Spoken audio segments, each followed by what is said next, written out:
ukuxokozela kwekhaya phuma kulona. Ekhaya engashiyanga kahle. Eshiye ekhaya umbhede ngawudlulile ngaye washanga izitsha, wakhathela isicabha wathi ngiyofuna okwenkosi. Uyazwakala mayesela ukuthi ekhaya ushiye izinto zingekho right.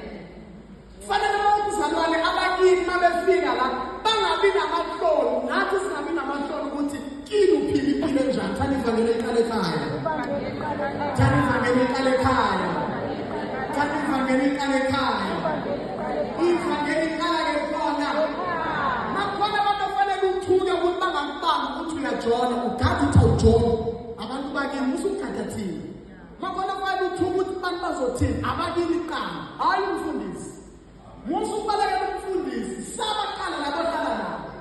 Abazalwane bake bahambe beqashela abazalwane, noma bengenyenge noma benza bambe lapho beqashela abazalwane. Abakini bathini njengoba uphuma imvula inetha. Kodwa bakwazi kahle ukuthi kade wenzani last week. Baze batheka uma ngishizulu unetha. Kodwa lo muntu engenza into ethile la.